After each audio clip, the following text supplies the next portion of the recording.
Hi, this is Brian Russell, and I want to talk to you about becoming a person who must. Back when my daughters were young, I used to take them to the beach for fun days. And I have to confess, when I was a young dad, one of my main motivations was I just wanted to get my girls really tired so I'd be able to get a really good night's sleep that evening. And so we're at the beach. It's a beautiful day in the springtime over at Cocoa Beach on the east coast of Florida, not too far from where we were living in the Orlando area. And again, a beautiful day, but the problem was the water was still cold. So unless somebody came down from Canada or from a really cold part of the United States, there's nobody in the water on a Florida day. At least if you're a Floridian. So my girls, it was too cold for them. So what we did on those days, we still wanted to have fun, and so we would build sand castles. And My girls didn't like a really fancy sand castle, but they did want to add one peculiar feature. They always liked to add a built-in swimming pool to their sand castle. And if we built the sand castle in the right place, that was really easy. You dig, if you put it on the water's edge, you dig down, and the water would just be right underneath the sand, and you'd essentially, by digging a hole, you'd have it fill up on its own. But this day we had not quite got the location correct, and so it was dry. We had a nice hole at the sand castle, but there was no water in that pool. And again, getting back to my mission of helping my daughters to be able to get a good night's sleep that night, I said, "Hey girls, why don't you guys run down to the ocean and get some water in your buckets and come back up and fill the pool?" And you know what happens when you do that. If you come back, you pour water, and you have water in your hole in the sand for just a few seconds, and it just seeps right back through the sand, and it's dry again. And so my girls are running back and forth, and I'm kind of laughing to myself, but they're having a great time. And then all of a sudden, I hear that unmistakable squeal of a really happy girl, and both the girls are jumping up and down at the water's edge. They're looking in their bucket, and they're going, "Dad, Dad, Dad, check this out!" And so I run down to see what they have, and down at the bottom of their buckets, they have what we always called little baby seashells in the bottom of their bucket.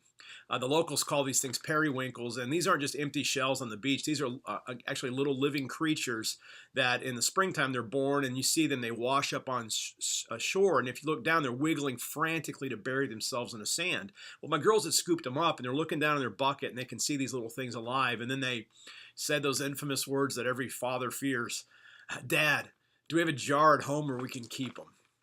Again, I'm not looking to disappoint my daughters, but we don't need to take these little creatures home. And so my first response was, you know what, we can't match the salinity level of the ocean at home.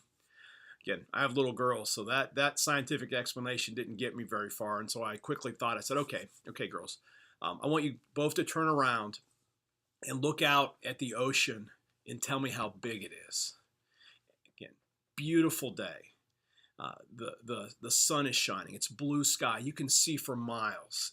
It's beautiful, gorgeous. You can see ships out to sea. You can see their little skates jumping around. You can see fish jumping. And I say, "Girls, how big's the ocean?" And my oldest daughter looks at me, and she's got big eyes, and she goes, "Dad, the ocean is huge." And so then I look and I say, "Okay, girls, if you were a baby seashell, would you rather go live at our house in a little glass jar where the only friends you would have are the other seashells that we put in there with them? Your only view of the world would be through the glass of that jar, and you'd only be able to see as far out as you could see from the jar, and that would be the only part of this beautiful world that you'd ever be able to see or experience? Or would you rather live out in this huge ocean where the waves could carry you to the ends of the earth, where you could be friends with Nemo or any other fish or other seashells that you can meet, and you can really live as the seashell that God intended for you to be when God made you?" Again, I was feeling pretty good with myself, especially when my daughter immediately said, "Dad, that is so easy." And I said, "Okay, what?" She goes, "I would rather live in the jar." Again, I'm stunned, and I'm thinking, wow, I really don't understand kids at all. And so all I could say was, "Why?" And I'm almost muttering to myself at that point. And then she goes, "Dad, because if I lived in the ocean, I might get eaten by a shark." Wow. And at that moment, the scales fell off of my eyes, and I thought, what an insight into life. I've never forgotten this. Whereas my daughter was honest enough, and I thought, what a great insight that she had. How many of us would actually choose to live in a jar, or maybe how many of us already have chosen to live in a jar over against living in the abundance of this vast world that God's invited us to live?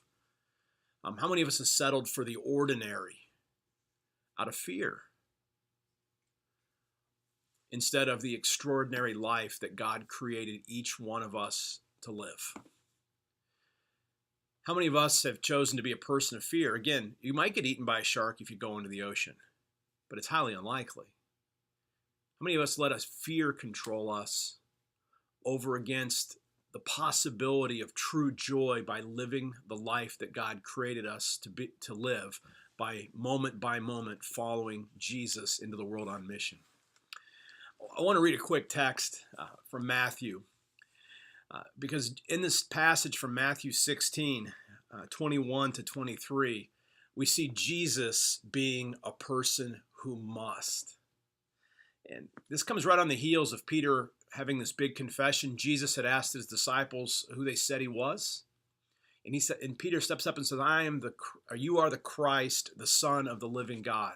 That was exactly right. And now Jesus goes on to define that. And listen to Jesus' words in the way that Matthew even describes this. Matthew 16, 21. From that time on, Jesus began to show his disciples that he must go to Jerusalem and undergo great suffering at the hands of the elders and chief priests and scribes and be killed, and on the third day be raised.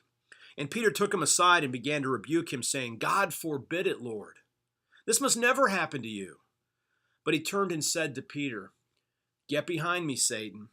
You're a stumbling block to me, for you are setting your mind not on divine things, but on human things. Jesus was a person who must. He knew the big picture that God had for him, the big goal, the mission. And that had it had challenges. He was looking at suffering and then even being killed, but he knew where it ended, on the cross. And so Jesus was a person who must. But again, Peter tries to stop that because he doesn't want, out of fear, he wants to stop Jesus. Apparently, Peter couldn't hear the part about resurrection and only heard the part about suffering and being killed. And so Peter says, may this never happen. Peter's paralyzed by fear. How many of us are stopped from living the life that God's called us to live, or doing the things that God has called us to do, or even going slightly beyond the limitations that we're already living by because we're afraid? How does fear stop us? What are you afraid of? What am I afraid of? What would keep each one of us under control and living in a jar instead of living in the ocean of God's mission and living fully as the person that God created us to be? In the next couple videos, I'm going to explore some of these fears. But for now, I just ask you to take a deep look on the inside of yourself. What keeps you in a jar? What are your limiting beliefs? What are the fears, again, that keep you from being all in the way that Jesus was all in? This is Brian Russell, and I look forward to continuing this conversation with you.